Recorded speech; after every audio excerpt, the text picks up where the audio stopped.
Burnout, The Secret to Unlocking the Stress Cycle by Emily Nagoski and Amelia Nagoski.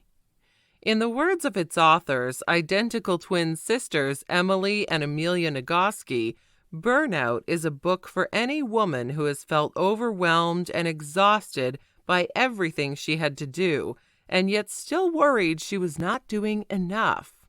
Put otherwise, it is a book about pretty much every single 21st century woman, period. If you are one, get ready to prepare to discover the secret to unlocking the stress cycle and prepare to confront the barriers that stand between you and your own well-being. Burnout and emotional exhaustion. The term burnout was first coined in 1975 by German-born American psychologist Herbert Freudenberger, who also defined it along the lines of what he believed were its three primary components. 1. Emotional exhaustion, the fatigue that comes from caring too much for too long. 2. Depersonalization, the depletion of empathy, caring, and compassion. 3. Decreased sense of accomplishment, an unconquerable sense of futility, feeling that nothing you do makes any difference. Of the three components of burnout, it is the first one, emotional exhaustion, that is by far the most destructive. Since Freudenberger first formulated the concept, researchers have repeatedly established strong connections between emotional exhaustion and various health problems, as well as numerous relationship and work-related issues. They have also concluded that women seem to be far more likely than men to experience burnout, but we'll get to the reason for that later. Before that, it is of vital importance to understand what emotions are and how exactly one can exhaust them. At their most basic levels, emotions can be described as a cascade of physiological changes in one's body, triggered by the release of certain neurochemicals in the brain. Most emotions are automatic and instantaneous. Just as well, most emotions, be they anger or arousal, love or lust, are designed to end on their own. After all, no neurochemical comes with an endless supply. Moreover, the body is a self-regulating system and strives to balance things out. It likes homeostasis much more than chaos. Emotions, simply put, should be temporary turbulences. And in most mammals, they pretty much are. Humans are the sole exception. Due to our highly developed and highly functional brains, we've learned to short-circuit the primeval chemical and electrical connections in our bodies. Sometimes that's great because we can make positive emotions such as happiness and love last longer. However, exposing your body to negative emotions such as stress, anger, and irritation for longer periods of time will inevitably drain all of your energy. And that's what emotional exhaustion essentially is, not being able to go all the way through an emotion, or better yet, getting stuck in one. The nature of stress. All emotions, even the positive ones, cause some kind of stress. Case in point, back in 1992, renowned British clinical psychologist Richard Bentall proposed that happiness be reclassified in diagnostic manuals under a new name, Major Affective Disorder, Pleasant Type. In many ways, he was right. Happiness, too, causes a range of physiological changes in one's body that essentially reflect an abnormal functioning of the central nervous system. The only difference is that these changes are not negatively valued, but that doesn't change the fact that happiness is a state of imbalance. Evolution, however, built your body to crave balance. Since the world was for far too long full of immediate threats for human beings, evolution also devised mechanisms to help your body achieve the craved-for balance without compromising its safety. That's where the temporariness of stressful emotions comes from. For example, when your body notices a chance for procreation, it triggers a few physiological changes inside you that you recognize as arousal. However, when it notices a lion, it activates the generic stress response, which sends all blood and oxygen from your reproductive and digestive system to your muscles. After all, in the presence of an immediate threat, escaping is far more important than sex. Now, once a zebra has escaped a lion, its stress levels immediately go back to normal. The blood is pumped back from the extremities to the other systems, and the body regains balance. The same probably held true for our ancestors. However, it doesn't for us modern humans. The reason is because this system evolved in an environment of immediate visible threats, while ours is one of constant invisible risks and pressures. Rather than lions, we face alarms, notifications, exams, deadlines, office politics, and more. And unlike lions, these are always there. Hence, our bodies remain regularly stressed, persistently stuck in some emotion, and almost never out of all of them. This is where many of our health issues stem from. As we said above, in the presence of a threat, your digestive and reproductive systems stop working properly because they are deprioritized by your innate fight-or-flight reflex, which in turn is programmed to give precedence to the muscles of your extremities. Put otherwise, when stressed, you can run like a leopard and fight like a polar bear, but you can never get aroused or take delight in your lunch. Put otherwise, too much stress equals ulcers and impotence. There's a reason why zebras don't get either, and humans do. How do you solve a problem like stress? Before we go on, let's see where we're at in the moment. We learned that emotions are temporary physiological turbulences inside your body. We also learned, to use a great analogy by the Nagoski sisters, that you can picture them as tunnels wherein sometimes you might get stuck as a result of not being able to find your way through. Converting the temporary cascade of neurological activity related to your emotions into something more enduring is pretty much what stress is. The longer it lasts, the more likely it is that you'll end up emotionally exhausted in the end. Unfortunately, nowadays, stress has become a permanent fixture in our lives. The reason is simple. There are just too many stressors around. Stressors are the things that activate the stress response in your body. Formerly, stressors were visible, immediate threats such as lions and hippos. Nowadays, however, they are less tangible and more abstract and can include everything from work and money to family and cultural expectations to body image and self-criticism. Unfortunately, we react to modern stressors the same way our ancestors reacted to lions. We use the same systems. However, as the Nagoski sisters point out, dealing with your stress is a separate process from dealing with the things that cause you stress. To deal with your stress, you have to complete the cycle. But what does that mean? For animals with less developed brains, the stress response cycle is activated and exists only in the presence of a stressor. In other words, a zebra cannot be stressed when there are no lions around. It's impossible. However, humans can, because their highly active brains can always imagine a lion. Paradoxically, that means humans can be stressed even in the absence of any real stressors. This is the upside-down world we live in, write the Nagoski sisters. In most situations in the modern post-industrial West, the stress itself will kill you faster than the stressor will, unless you do something to complete the stress response cycle. Incomplete cycles. There are a lot of reasons why the stress response cycle might not complete. The three most common ones are the following. 1. Chronic stressor leads to chronic stress.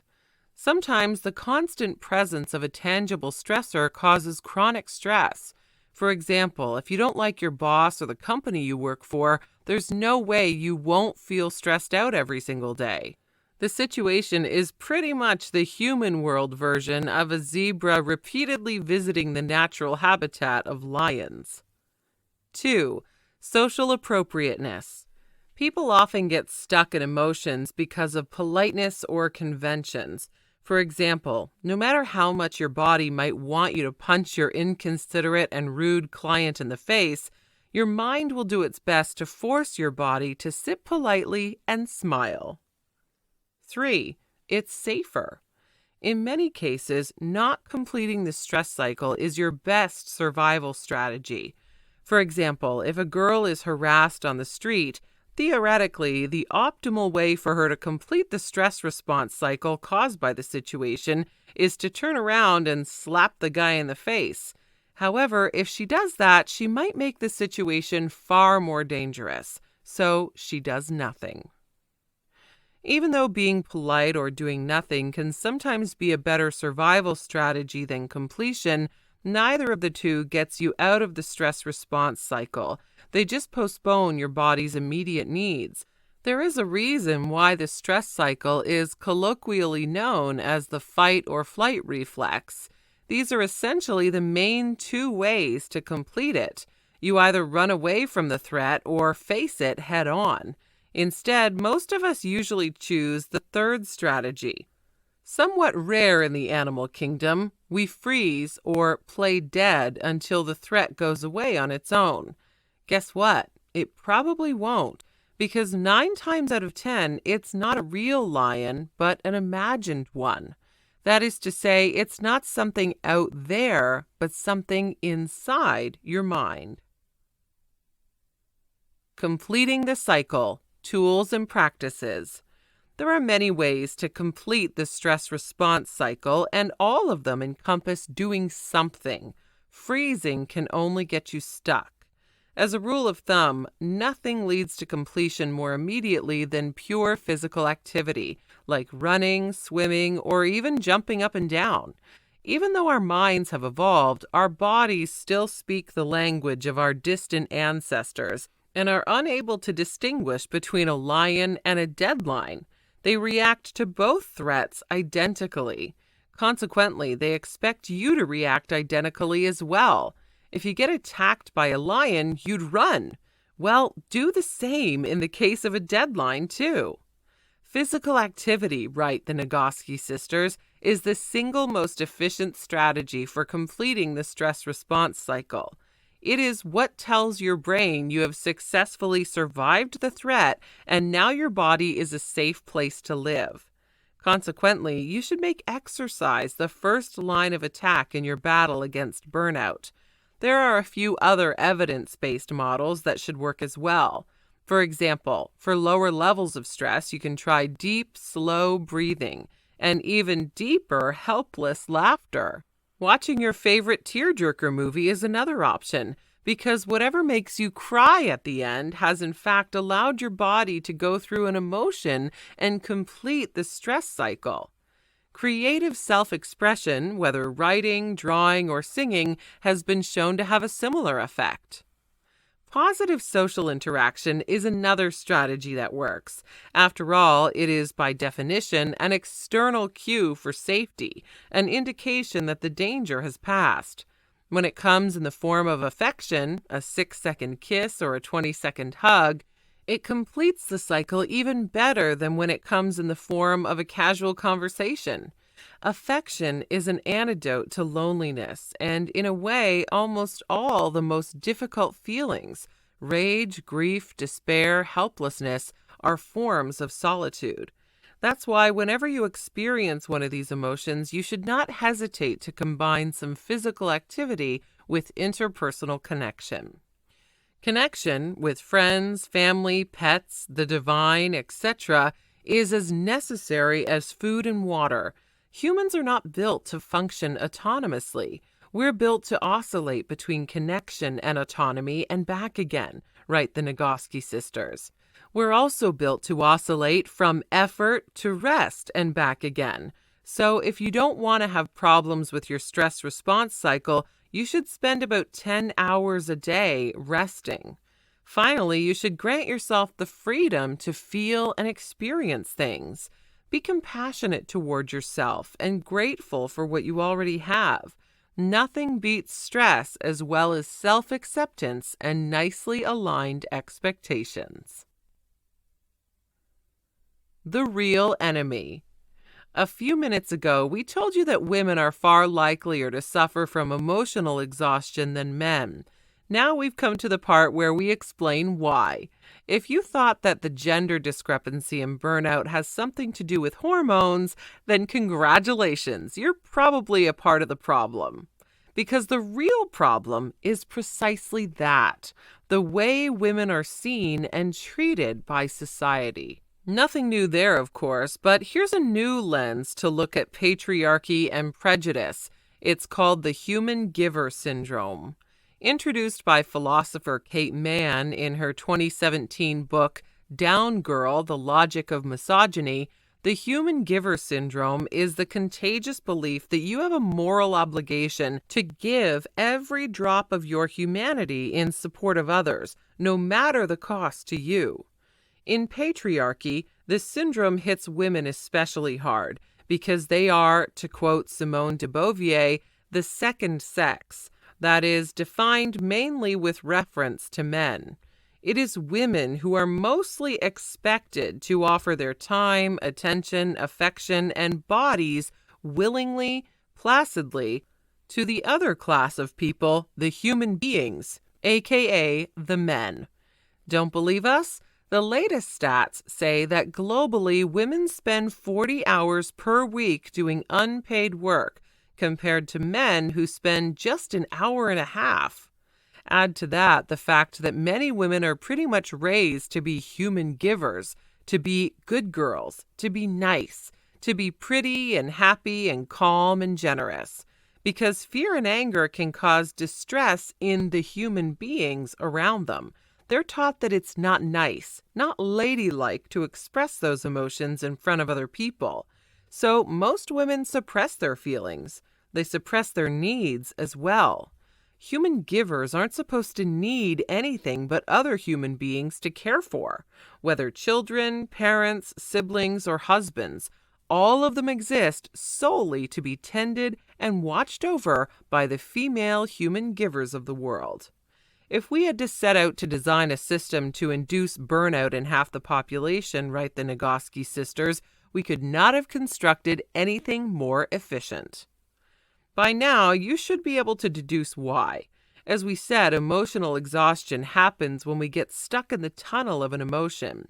Well, in the human giver syndrome, the giver isn't allowed to inconvenience anyone with anything so messy as emotions. So givers are trapped in a situation where they're not free to move through the tunnel. Their feelings, simply put, matter less than the feelings of other people. The worst part? Patriarchal societies gaslight women into believing that their supposedly innate giving nature isn't a symptom of a societal disease or a role invented by men, but a normal and true idea engraved deep in the female DNA. Well, newsflash, most certainly it is not. Women lose the game of burnout more than men do because the game is rigged. That's why individual wins aren't enough. Women of the world, unite. Final notes. Lauding the ability of Emily and Amelia Nagoski to deliver cutting-edge science with energy, empathy, and wit, best-selling author Sarah Knight described Burnout as truly life-changing and pronounced it the gold standard of self-help books. Indeed, if you are an adult woman, there aren't many books that treat emotional exhaustion the way the Nagoski sisters' book does, not only as an immensely prevalent real-world issue that must be individually tackled today, but also as a gender-related and systemic problem that has to be corrected tomorrow on a societal level. Practical, timely, and useful. Hi, I'm Rhonda, and this is an exclusive audiobook video recorded for the Audiobook Master Channel. Enjoy your audiobook and have fun learning. Don't forget to subscribe and hit the notification button so you'll get updated on our next upload. If you liked the video, give us a thumbs up and say your thoughts about the book we just covered. Do you want to listen to a summary or review of a book that we haven't covered in the past? Say it in the comments below or send us a message. Don't forget to check our other uploads. Enjoy listening!